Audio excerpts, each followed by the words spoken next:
Subcommittee on Commerce, Justice, and Science and related agencies to come to order. We have logistical issues today in which there are votes called at 3 o'clock. I think there are 2 votes. Our hearing was intended and will be a 2-part set of hearings. This one in public, and then we'll convene to the SCIF in the Visitor Center in the United States Capitol for a more classified briefing. And we'll intend to do that. Senator Shaheen and I have generally agreed to forego our opening statements. I will hold members. Senator Feinstein's the only one here to hear this, but I will do everything I can, including with Senator Leahy, to restrict everyone to their 5 minutes, and I will use the gavel to accomplish that. I will also attempt to call the hearing to reconvene in the SCIF right following the second vote of a 2-vote series. So we'll try to get started as early as we can there. In that setting, we'll work hard to give everybody an opportunity to pursue things that maybe they didn't get to pursue here. Let me just say as my opening statement to Director, it's an honor to have you here in front of us. It's been a pleasure to get to know you. I express my gratitude to you and the people who work at the FBI and other agencies related to our national security and the combating crime and terrorism. I'm very grateful for their service to our nation and the efforts that are so often successful in protecting us from lots of harm in the lives of American citizens. So I'm grateful for the service of you and the FBI that you serve. Senator Shaheen is foregoing her opening statement. Director Wray, we would call upon you for your testimony. Thank you, Mr. Chairman, Ranking Member Moran, and members of the subcommittee. I'm honored to be here representing the men and women of the FBI. Our employees, as the subcommittee knows, are spread across more than 350 locations all around the country, 90 offices around the world, and 34 headquarters divisions. And what strikes me the most in coming back to working with the organization every day after a hiatus is the people. People tackling their jobs with strength and honesty and professionalism. People committed to doing the right thing in the right way. People fiercely committed to protecting the American people from terrorists and criminals and spies. And people following the facts independently, no matter where they lead and no matter who likes it.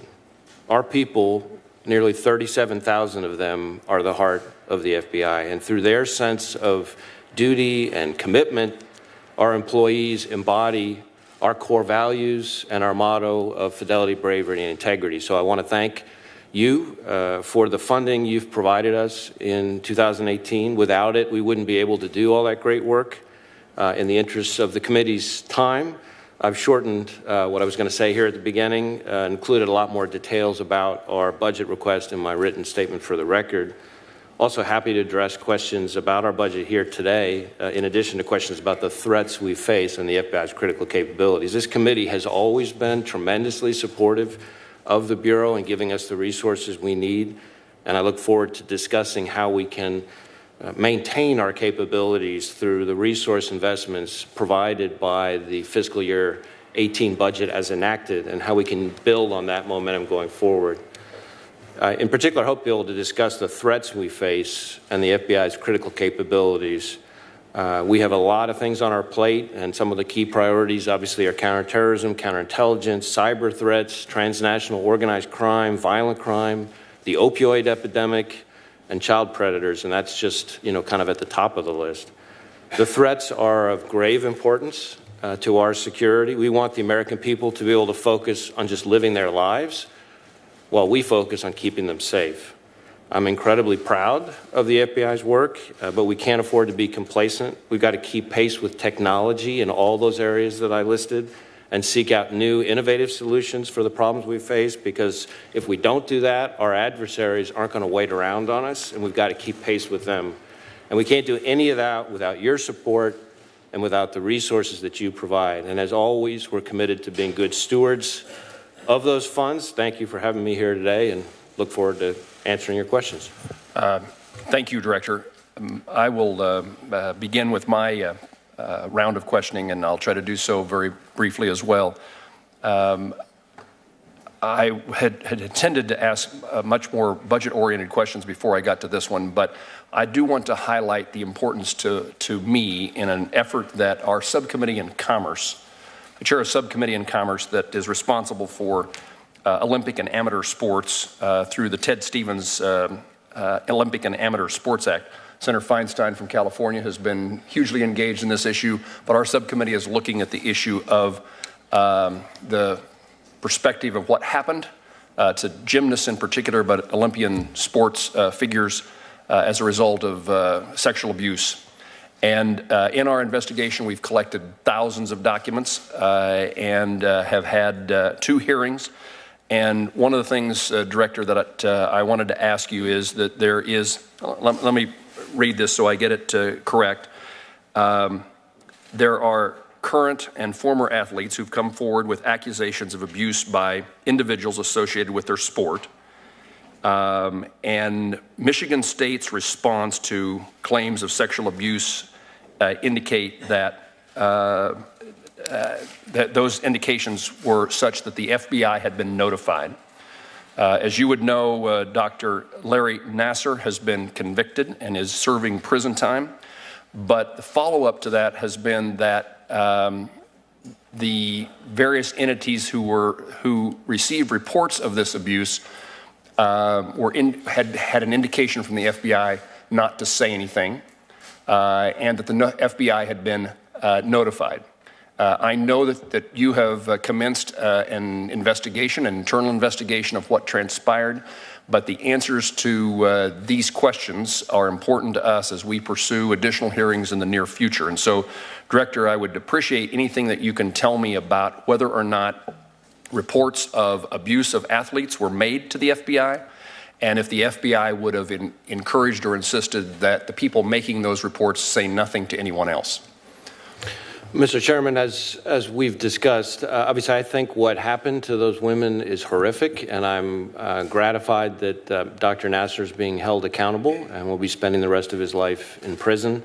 I first learned that there were questions about the FBI's response to allegations during the 15-16 period when those things were happening. I learned of that, in February when the newspapers started raising the issue. I immediately commissioned our inspection division to do a deep dive, an after-action report to look at what was done, what wasn't done, what lessons we can learn from that, and how we can make sure that we're doing things appropriately. And I'm looking forward. That review's ongoing, so I don't have anything to report on right now, but I'm very much looking forward to that and committed to taking appropriate steps once I hear what they find.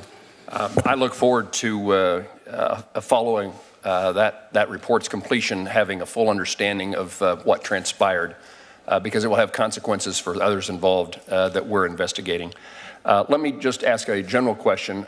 It is related to the one that we just discussed.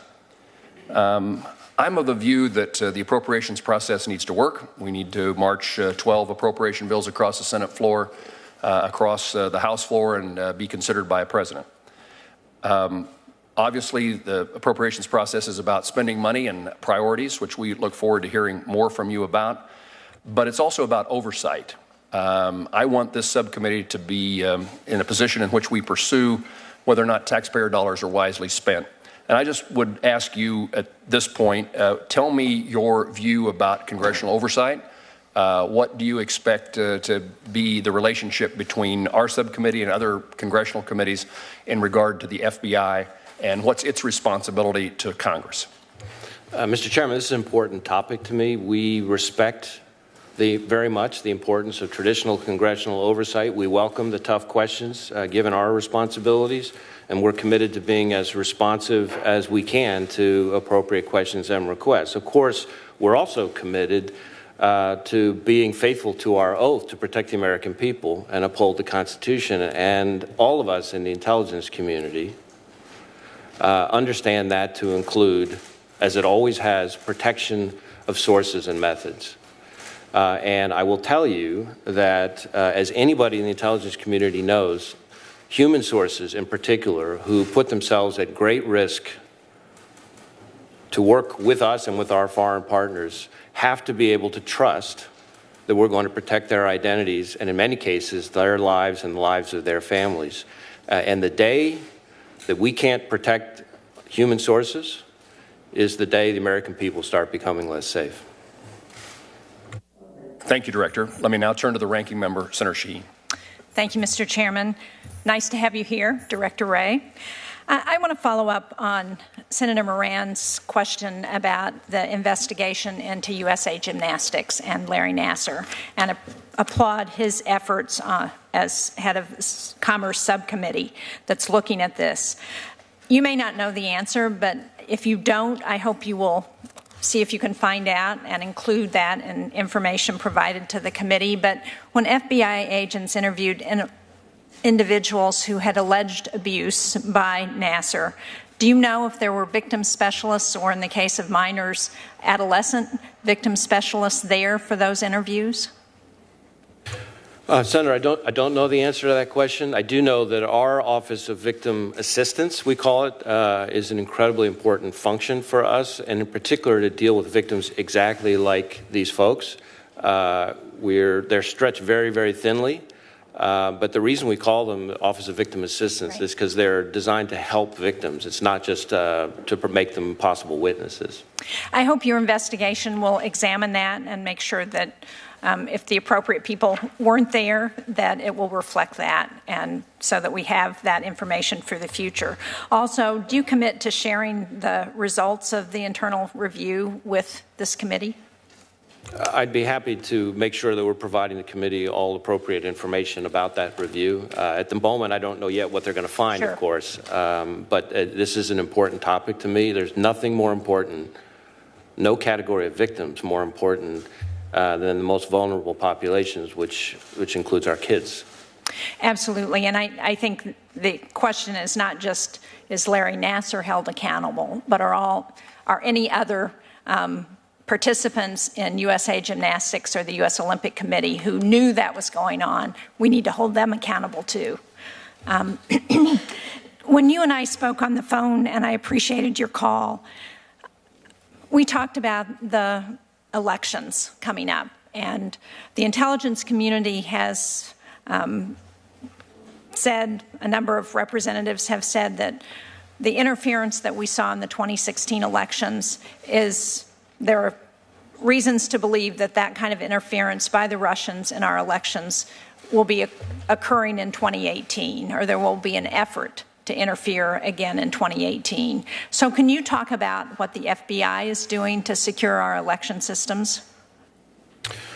Well, I think our role in particular, we work very closely with the Department of Homeland Security and others. Our role in particular is focused on trying to identify the threat, investigate the threat, pursue and disrupt the threat.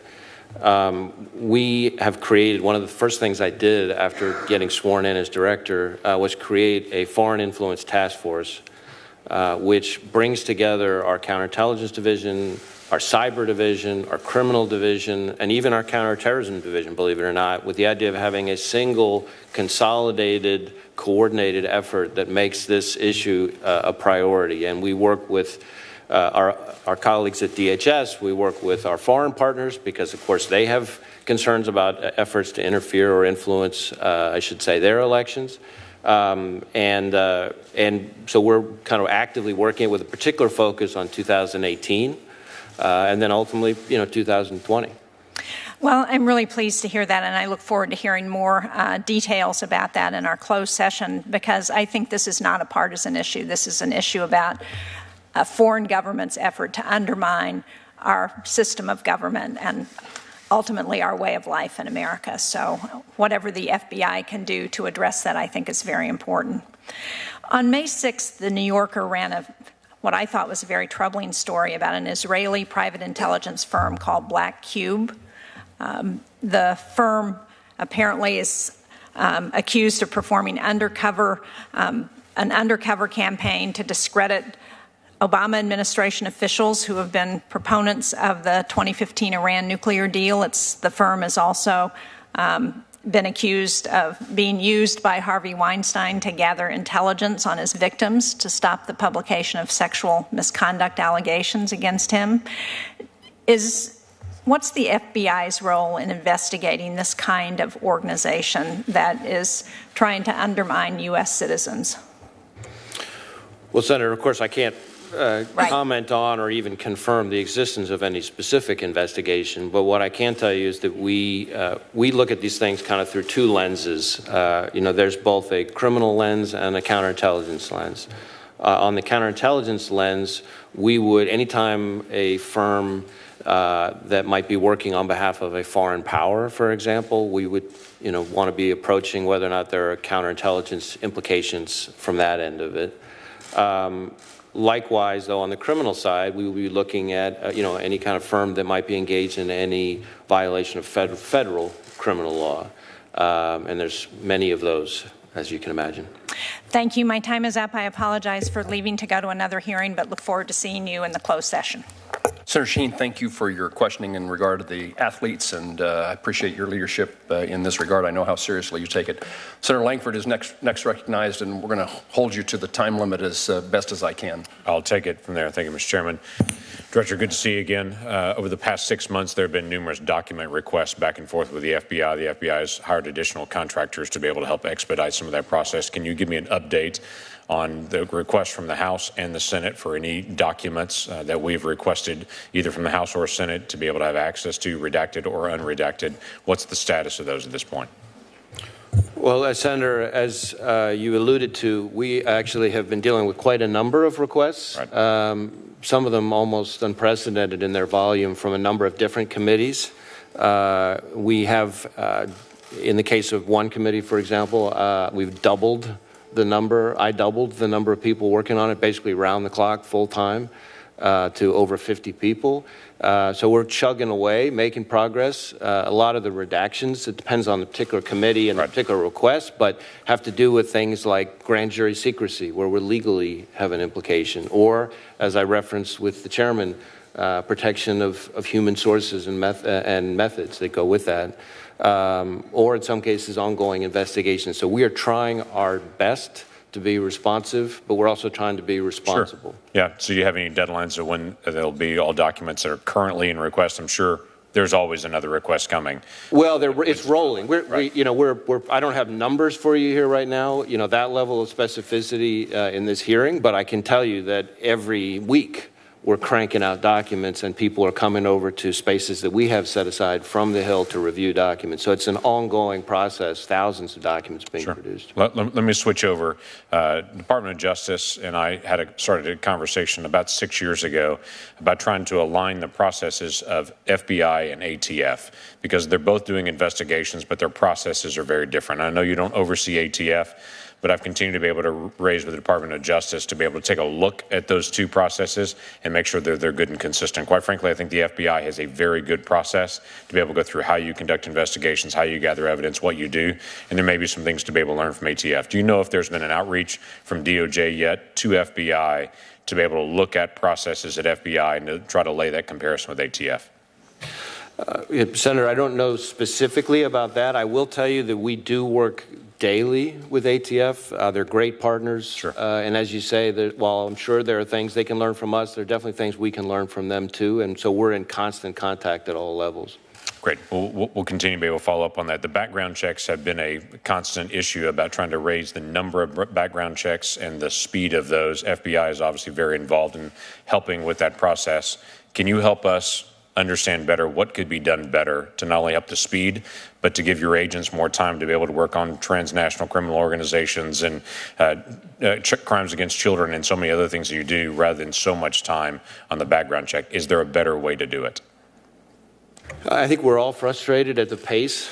We have to be thorough. We have to be careful. I think one of the challenges that we deal with is that when we're running searches, we are fundamentally at the FBI a field-deployed organization. Right. So it's not just that there could be one place centrally at headquarters that would have all that information.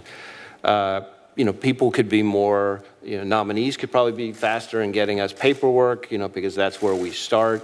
But there's a lot of different ways in which lots of us have to do more. We have looked at things, and we do things like use retired agents sometimes come back as as contractors, because they have some of that judgment and experience. Obviously, all that requires resources, but that's another way we're trying to do things If better. there are ways that we can help on that, we're very interested in being able to get that from you. Obviously, we don't want to take a lot of time from your agents' time with other projects that they've got. This is very important as well to be able to do background checks with great speed, but it also takes a tremendous amount of time. Let me switch over to the transnational criminal organizations and try to see focus you've had in the cooperation with the U.S. attorneys at this point, because that requires a tremendous amount of coordination with all areas of DHS, all areas of obviously FBI, U.S. attorneys. What are you seeing at this point in the transnational criminal organizations? Well, I think transnational criminal organizations are maybe one of the least talked about, but yet most pervasive threats we have to deal with. We see it not just in the obvious in terms of drug trafficking and all kinds of violent crime, but even the things that might not be as obvious to the American people. Of course, they're involved in human trafficking. I've seen reporting about them relying on intellectual property theft of all kinds of things, to raise revenue.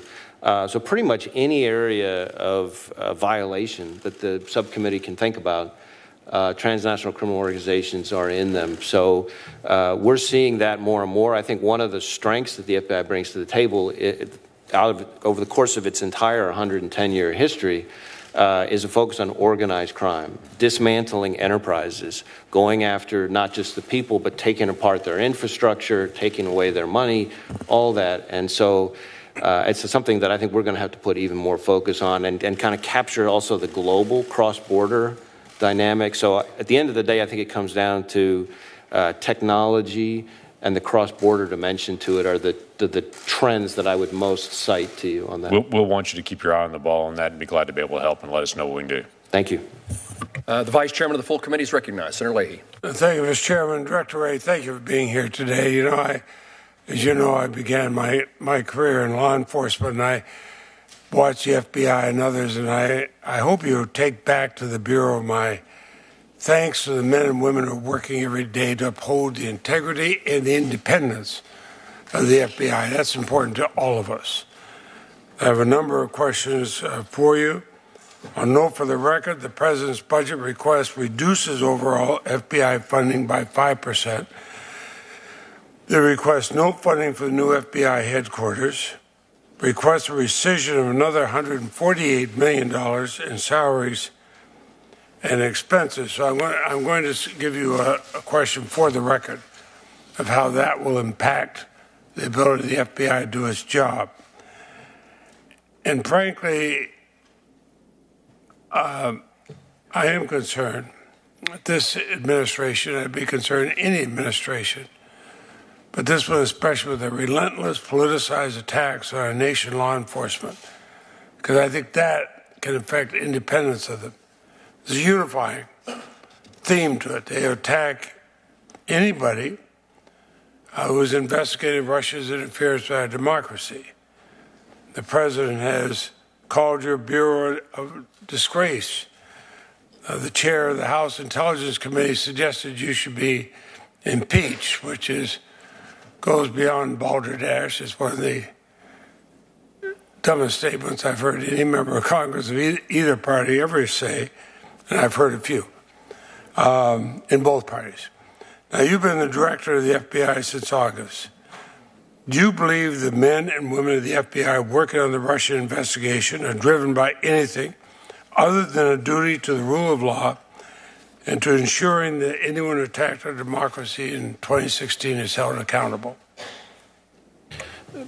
Senator, I can only speak to what I've seen since I've been on the job, but the agents that I have worked with since being on the job have inspired me every day in terms of their professionalism, their integrity, their courage, and their commitment to doing the right thing in the right way, which I think is the key.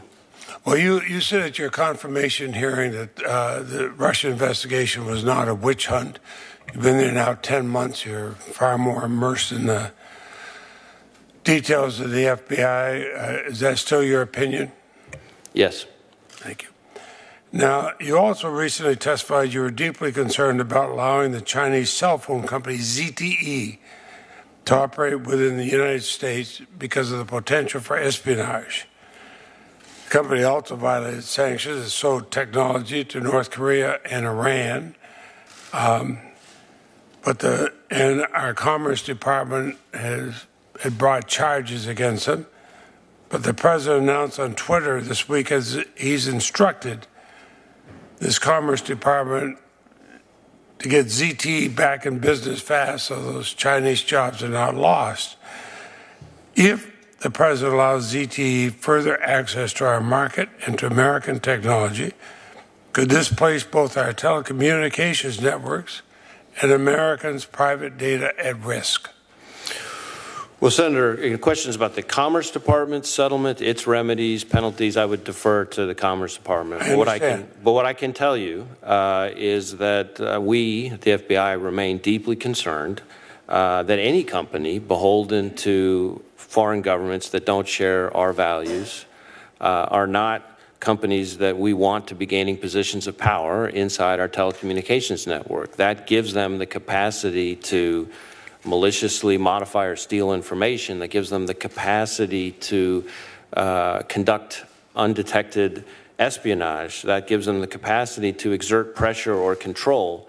So all those are things that we're concerned about with any company that, as I say, is beholden to a foreign government. But this company, is there pretty well a consensus among our intelligence people, the FBI included, that they do pose a threat or a potential threat to us? Again, I want to be careful in this setting and commenting on a specific company, but I remain of the view that I've articulated before about companies of this sort and the capacity that giving them access to our telecommunications network provides. Well, you had earlier testified specifically on ZTE. In response to a question about that company, I provided an answer almost identical to what I just did here. My view has not changed since that earlier testimony. Well, I share a concern about ZTE, and I was concerned that 72 hours after the Chinese government pumped $500 million into a theme park in Indonesia that have Donald Trump's name on it, we said we should put those people back to work. But that's probably just coincidence, Mr. Chairman. Senator Leahy, thank you. Senator Collins. Thank you, Mr. Chairman. Welcome, Director, and thank you for your leadership. A major challenge for the FBI is homegrown extremists in every state in the nation who have been inspired by ISIS or Al-Qaeda or similar groups and radicalized no longer by traveling to training camps, but via the internet through videos or private chat rooms or other means. How is the FBI countering that threat? It seems to be very difficult to identify these individuals. Senator, you're exactly right. You put your finger on what I would call sort of our highest counterterrorism priority at the moment. We have about 1,000 investigations into exactly the kind of people you're describing, covering all 50 states as I'm sitting here right now. And that's not even counting, the Al-Qaeda investigations, the traditional ISIS investigations, the domestic terrorism investigations, but just the group you're talking about. And what makes it so hard is that there are not many dots to connect with some of these people. They pick soft targets. They use easy-to-use weapons, IEDs, cars, knives, guns, and they can make decisions on the spur of the moment. We're trying to get better at looking for red flags as to when people who are getting radicalized sort of make that switch into potentially mobilizing. A lot of that is outreach to the community, partnership with our state and local law enforcement who know those communities better. But it's hard. It's something I compare notes with my foreign counterparts on a lot, and they have the same challenge. All of our closest allies have the same issue. I introduced a bill that we refer to as the no-fly, no-buy legislation. And what it says is that if you are listed on the government's terrorist watch list, and I'm not talking about the very broad one, I'm talking about the no-fly list, where you are considered to be so dangerous that we don't allow you to board an airplane. Now, obviously, a lot of the people on this list are not Americans, but there's a small subset that it is. And our bill, a bipartisan bill, says that you should not be able to purchase a firearm if you're on that list. It has robust due process provisions so you can challenge the denial of the firearm purchase in federal court. If you win, your attorney's fees are reimbursed to you. Do you think that is a good policy for us?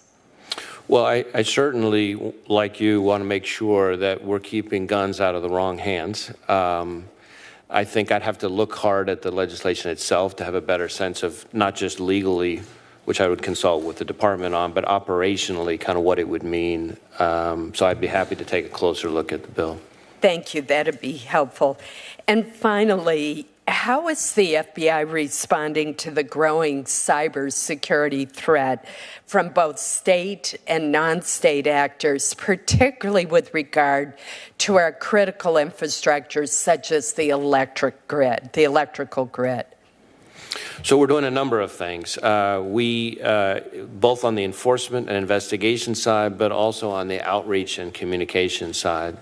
We have cyber task forces in every field office. We have a 24-hour, 24/7 cyber watch, kind of like our SIAC on the terrorism side.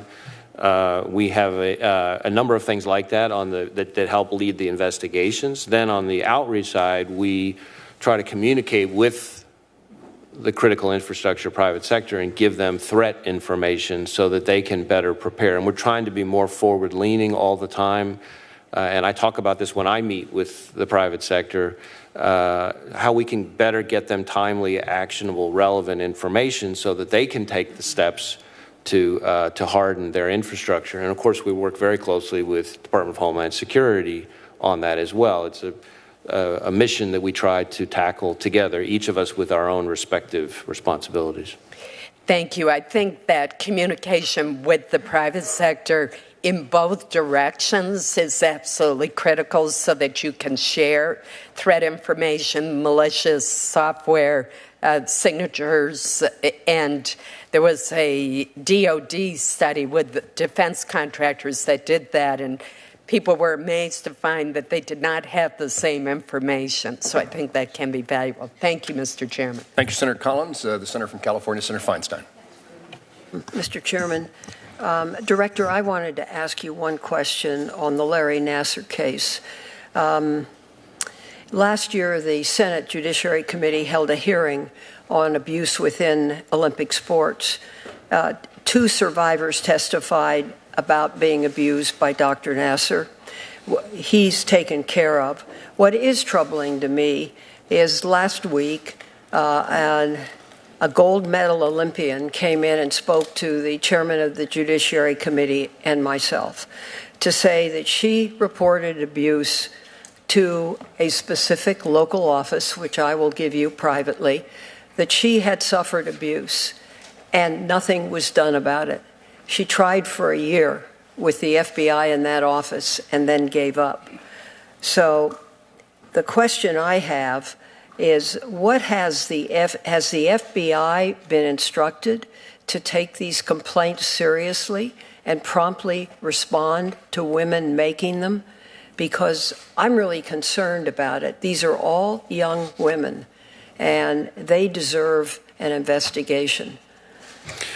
So, Senator, I share your concern. I think my heart goes out to the victims of Dr. Nassar. As I think I might have mentioned earlier in the hearing, I have immediately, once I heard that there were questions about the stuff that had happened in 2015 and 16, I commissioned a deep dive by our inspection division to do a full after-action report to figure out what we did in all the different offices that might have been involved, what we didn't do, what lessons we can learn from that. I haven't gotten the results of that yet, it's still ongoing, but I intend to make sure that if there were mistakes made, we learn from those mistakes. Thank you. And will you share that study with us? Be happy to share appropriate information with the committee. Another question. Following the murders of the 9 churchgoers at Emmanuel AME in South Carolina in 2015, the FBI admitted it did not properly obtain information regarding the gunman's drug arrest record. which should have prohibited him from buying a handgun. The FBI apparently had not completed its review within 3 days, so the dealer was legally permitted to complete the sale to the gunman. And as we know, 9 people died as a result. Are there instances where state records or other records cannot be physically obtained within a 3-day delay period by the FBI?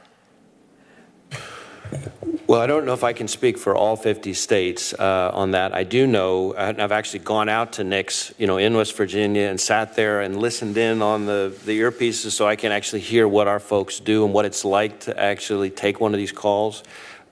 We do try very hard to turn them around as quickly as we can, but we need to be right. And I will tell you that you might be interested to know that in the first 3 months of this year, we've had a record number of NICS checks, higher than a record number of NICS checks per month, each of those months.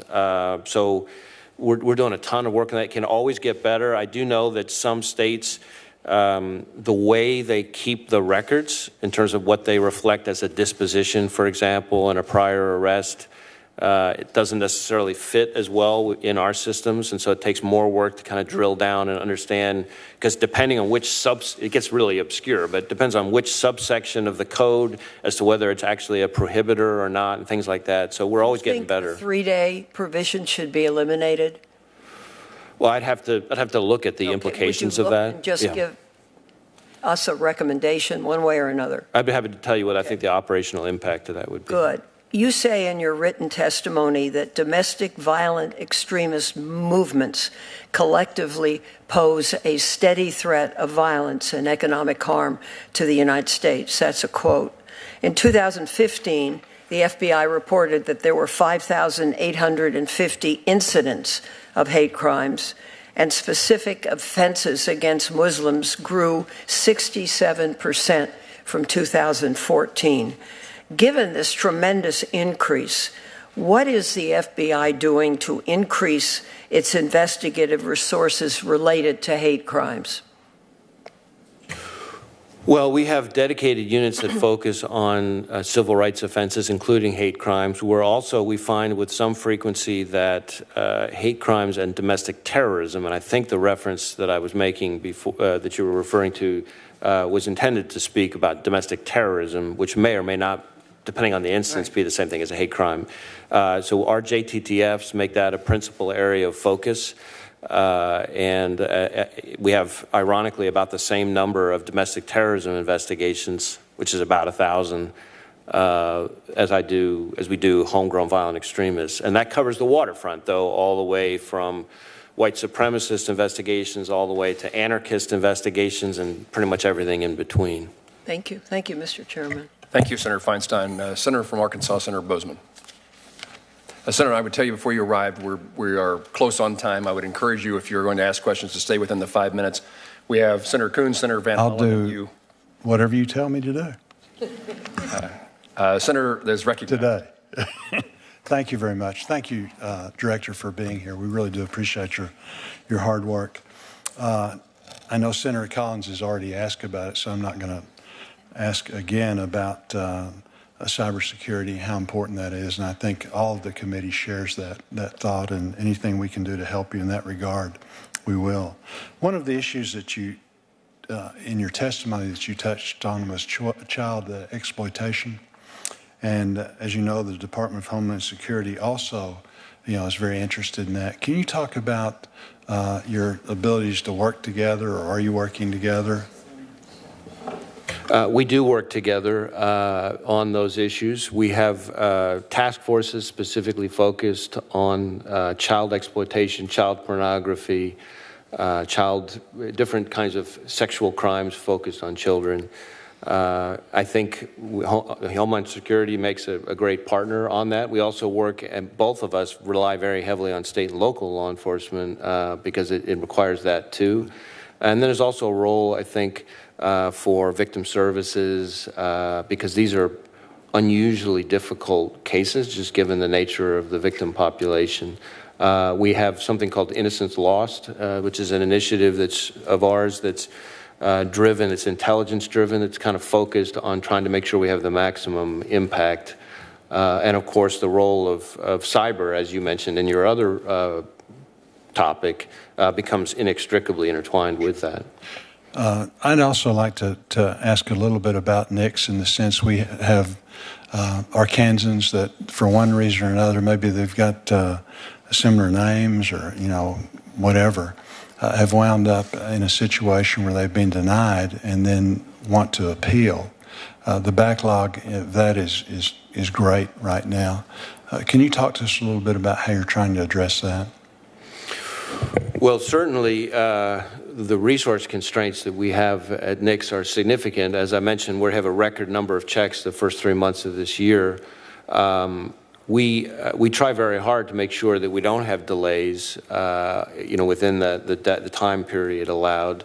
In my experience, the vast majority of calls can be dealt with in the same phone call.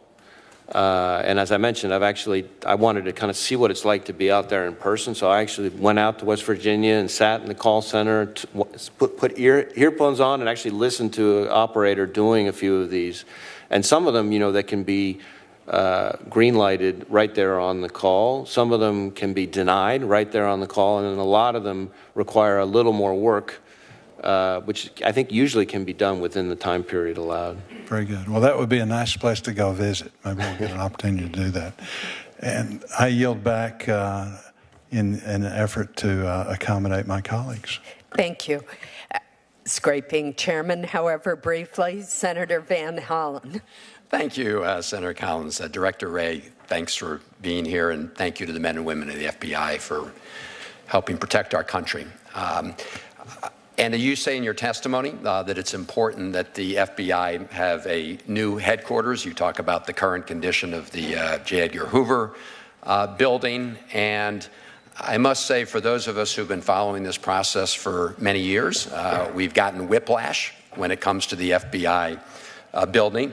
Let me read to you from a 2016 prospectus from the GSA that was put together after years of congressional input, GSA input, FBI input, congressional support, and it said that the current building cannot be redeveloped to provide the necessary space and consolidate the FBI headquarters components or to meet the agency's physical security requirements. They go on to say very specifically that they looked at the idea of redeveloping the FBI building at its current site and said that it was not capable of meeting the security setback requirements.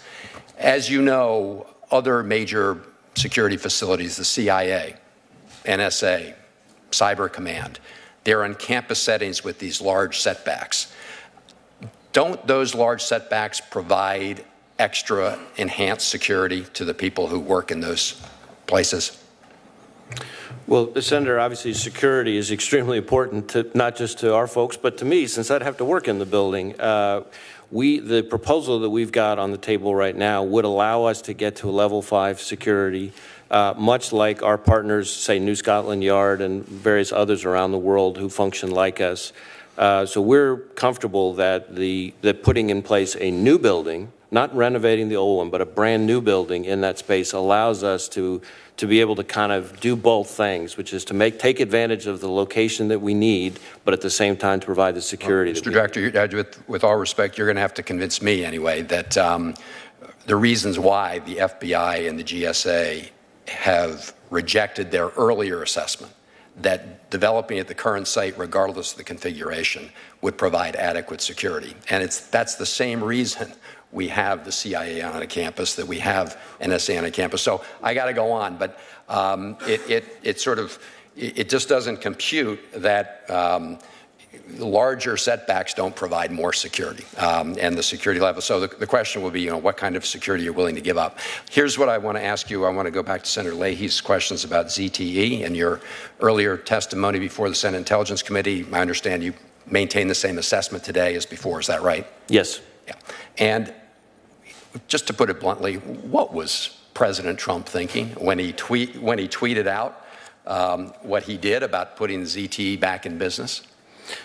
Senator, I can't speak to what anybody else was thinking. I'm not really a Twitter guy. Like what I will tell you is that we take very seriously our obligation to protect our national security, and so we look at it through the lens of what kind of capacity providing a company that's beholden to another government that may not share our values, what providing that capacity. So the fact that you don't know what he was thinking tells me he didn't consult with you or anyone at the FBI before he sent that out, did he? Well, I wouldn't get into our discussions, but I would just say that my assessment. Well, no, that's not a is discussion. No, come on. I mean, did the president reach out to you and the FBI before he sent out his tweet on ZTE? That's an important question. I mean, if he did, it suggests that he took into account or rejected your advice. I'm just asking if the president asked you. I'm not aware of any discussion of that sort. Okay. Do you know if ZTE has accessed U.S. trade secrets and provided them to the Chinese government? I'm sorry, can you repeat? Do you know if there's any evidence that ZTE has accessed stolen U.S. trade secrets and provided them to the U.S. government? Senator, I'm not sure there's anything I could say on that topic in this setting. All right. My last questions really relate to what Senator Shaheen said. Your colleagues in the law enforcement community have indicated they expect that the Russians will interfere in the midterm 2018 elections, very much like they did before. When you testified back in February, you indicated that the president had not directed you or the FBI to take any additional actions to confront Russian interference. My question is, have you heard from the president on that issue since February? Has he directed you and the FBI to enhance your operations in preparation for midterm elections? Senator, we did, in fact, as I think the White House has reported, met a group of us, me, the Secretary of Homeland Security, the Director of National Intelligence, the Attorney General, and others did meet with the president not that long ago, where he emphasized the importance of protecting our election from foreign interference. All right. Well, I'm going to send you just a written question regarding legislation Senator Rubio and I have introduced called the Deter Act. Thank you. Thank you, Senator. Thank you. Thank you, Senator Van Hollen. Senator from West Virginia, Senator Capito. Thank you, Mr. Chairman, and thank you, Mr. Director, for being here. And I caught, just as I walked in, you talked about your visit to West Virginia. So that was going to be my first question, was to talk about the CJIS division in Clarksburg, the great work that they're doing there, not just on the NICS system, but on a lot of the background checks, et cetera. I didn't know if there's anything you wanted to add about that facility. Obviously, we're very proud of it in West Virginia and the good work that's done there. I'd be happy to. I really enjoyed my visit out there. All I really had covered so far about what's out there are questions about NICS. Right. But of course, as you know, there's a lot of very important work that's being done out there. Everything from NCIC to UCR, NIBRS, which does the crime reporting statistics, CODIS on DNA. There's just a lot out there. It's our public access line, that takes calls from the public. I mean, it's a thriving facility with great people working really, really hard. I was very impressed by what I saw out there. Thank you, and we're certainly glad you're there. I would say my cohort from Maryland, in talking about the headquarters, I understand that part of the plan on the headquarters remaining towards the downtown area would be to move some of the existing employees or maybe functions to other places, one of which was Clarksburg, I believe.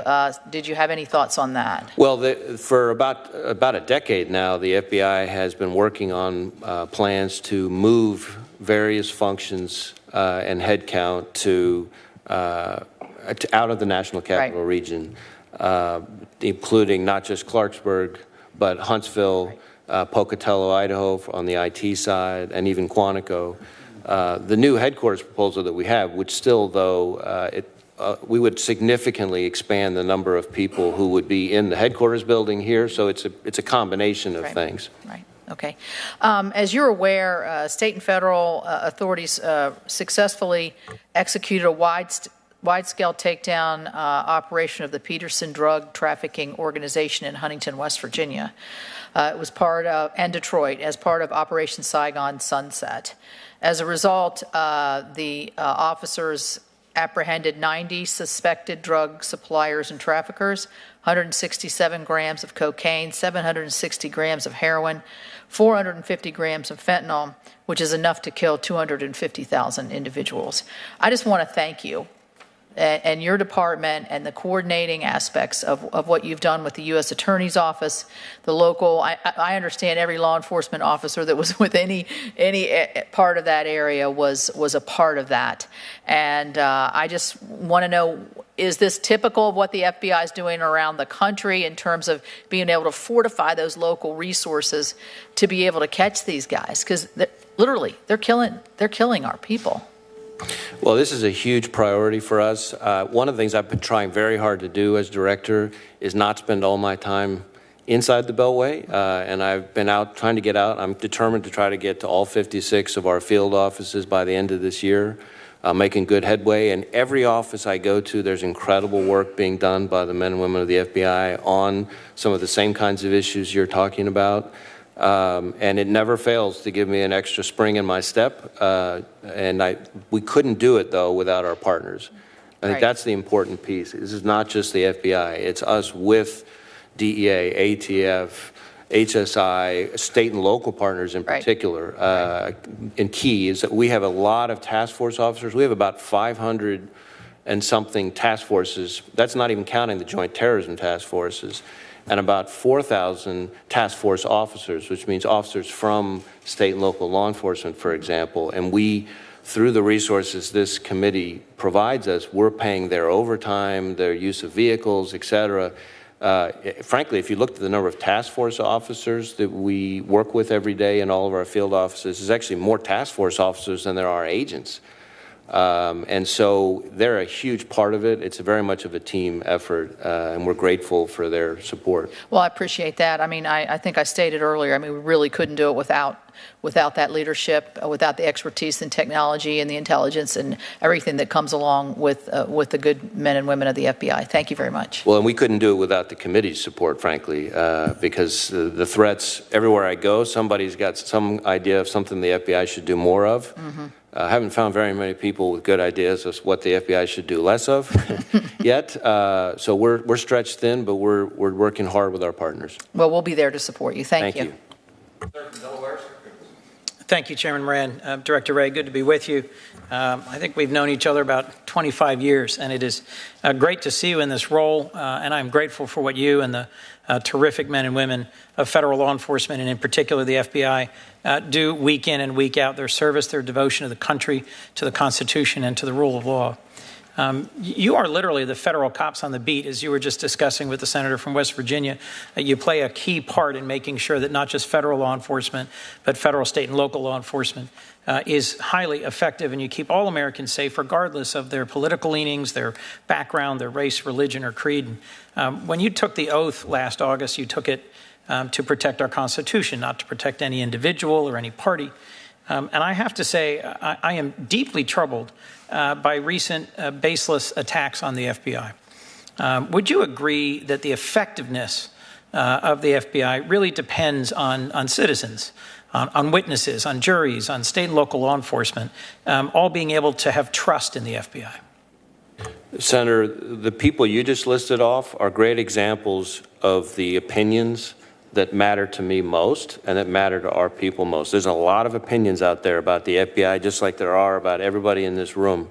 But the opinions that matter the most are the opinions of juries when our agents take the stand, the opinions of magistrate judges when our agents bring them a search warrant, the opinions of our state and local partners. Do they trust us to work with them? Our private sector partners, our community partners, judges, as I mentioned before, victims and their families. Do they trust us? Those are the opinions of people who know us through our work.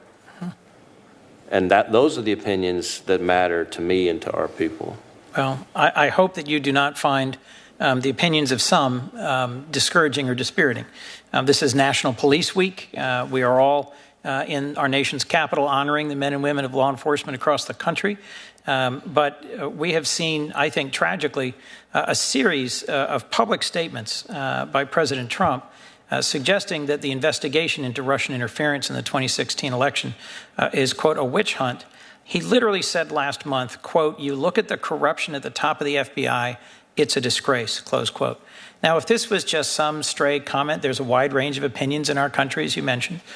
We could dismiss it, but I'm concerned it's beginning to have an impact. There was a poll of 1,500 Americans released last week by The Economist that said 7% of Democrats, 25% of independents, and 61% of Republicans said the FBI is framing the president with the Department of Justice. Let me repeat that. 61% of Republicans surveyed said that the FBI and the Justice Department are framing the President of the United States. That seems to me directly opposite the care, the diligence, the professionalism, the dedication to rule of law that I've known in the men and women who I've known in the FBI, in our field office in Delaware, and here in my service in the Senate. Director, can I just ask you, are the FBI and the Department of Justice in any way attempting to frame the President of the United States?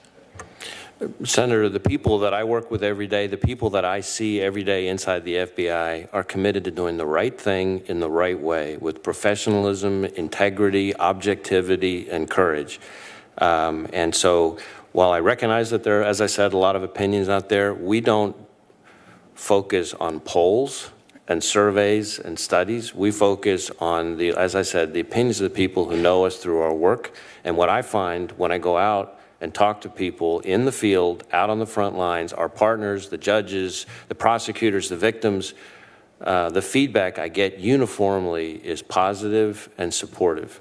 Well, and should you come to visit the field office in Wilmington, Delaware, I think you'll get exactly that same feedback. The FBI is a highly valued part of our local law enforcement community and a great contributor. There was a case just last month in Kansas where 3 men were convicted of plotting to blow up an apartment complex and mosque, and the FBI could disrupt this plot because an informant trusted the FBI, jurors trusted the FBI, all the evidence that it developed and brought forward, despite attacks on the FBI from the defense in that specific case. So I'll just conclude on this point by saying that I think trust in the FBI is absolutely essential to the rule of law in our country. And I didn't mean to berate you on the point. I just think we can't go without commenting on the fact that there is erosion in confidence, and there's a cause of it. And I truly hope that the men and women of the FBI know they have strong bipartisan support here in Congress. Let me ask you a last question. My home community of Wilmington, as I know you know, has faced an epidemic of gun violence in recent years. We've had a lot of assistance from federal law enforcement. And one of the things we're trying to do is to make sure that we keep guns out of the hands of persons prohibited. That's why I joined with Senator Toomey to introduce the NICS Denial Notification Act, which requires the federal government to notify state and local law enforcement when a person prohibited fails a background check. Last year, the NICS section denied 104,000 firearm transactions where people who are prohibited by law attempted to buy. Do you think it'd be helpful for federal law enforcement to notify state law enforcement when someone prohibited from owning a firearm attempts to purchase one? Well, Senator, obviously we, like you, want to make sure we're keeping guns out of the hands of the wrong people, those who are prohibited by law from possessing them, and NICS denials are a key tool in that. I haven't studied the bill that you're describing. We do feel very strongly about our need to work closely with state and local partners to share information. I'd have to look at the sort of operational impact of that. Obviously, there's always a balance between the form, we all feel in today's world in law enforcement that we want more information, but we also get deluged with information. So we have to work through some of those issues. I will say on Wilmington, as you may know, the task force that we've had working there, I think there's been a 71% drop in gun crime, in the last year. We're very hopeful.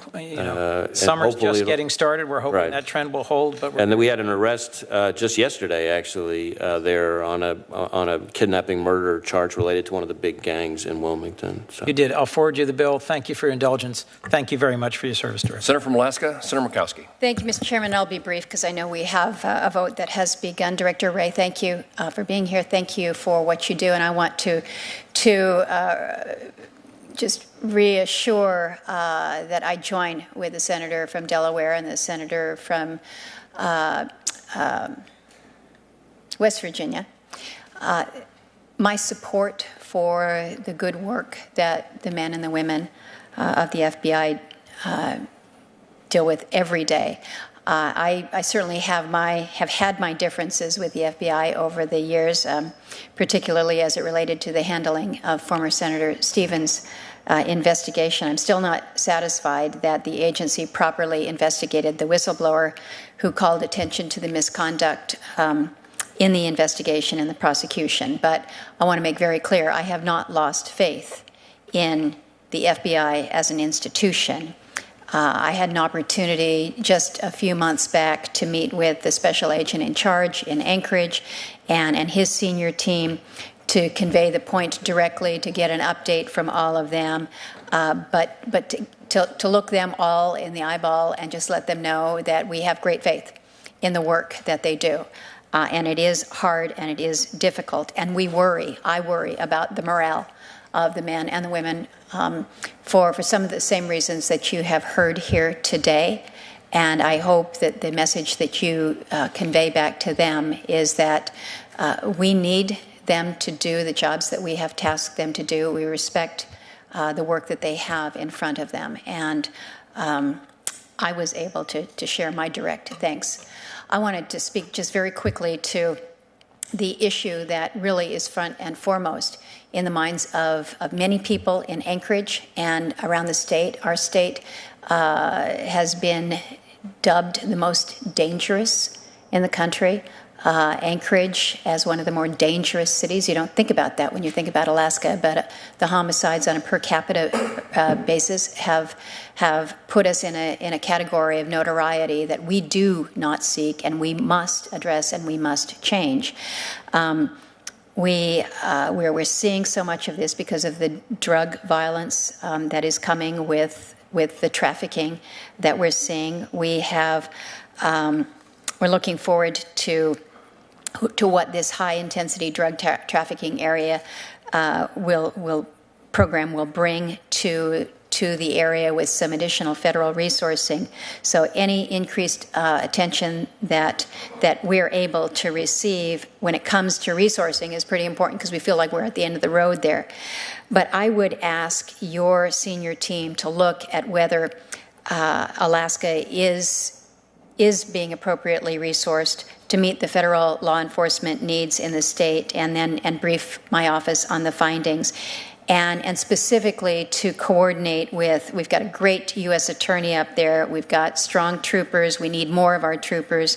Our police chiefs are maxed. But it's really when all of the partners come together that we're able to make some headway, and we capitalize on the resources that are made available. So I would just ask your folks to take a look at that situation in Alaska because, again, it's come on in unprecedented levels and at a time and a pace that is alarming to us.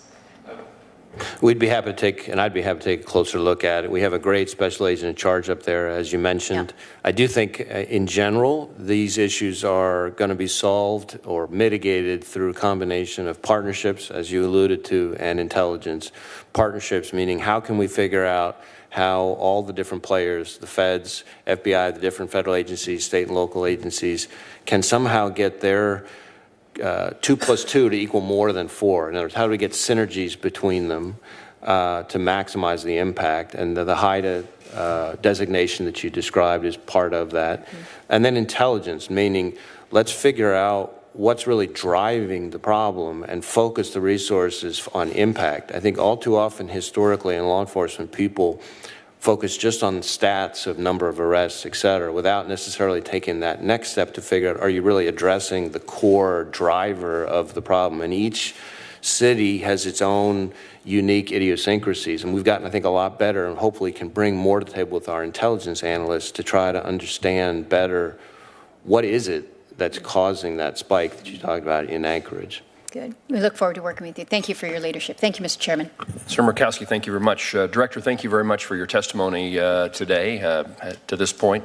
I want to take the moment to reassure you and the people that you lead, but more importantly, the American people, that we will do everything that we can as members of this subcommittee, as appropriators and as United States senators, to see that the Bureau is equipped to prevent and combat an ever-changing landscape, both here and abroad, of criminal activity that can be and has been very devastating to the American people. We will take our responsibilities very seriously, and I look forward to developing a very close working relationship with you in that regard, and I appreciate the partnership that exists between the FBI and other federal agencies, but particularly those agencies back home, my local and state law enforcement officials, and we've had significant success. I can name 3 off the top of my head just in the last few months in Kansas as a result of that partnership between the FBI and local law enforcement. So we're very grateful to you and to the men and women that you lead. We are going to recess. My script says it's brief, but it will probably be longer than brief. But with no further questions, this afternoon's open hearing is concluded. Senators may submit additional questions for this official record. We request the FBI's response within 30 days. The subcommittee now stands in recess. We'll reconvene in a closed and classified session to hear Director Wray in SVC 217. I would intend to call that meeting to order shortly after the beginning of the second vote now occurring in the United States Senate. Thank you.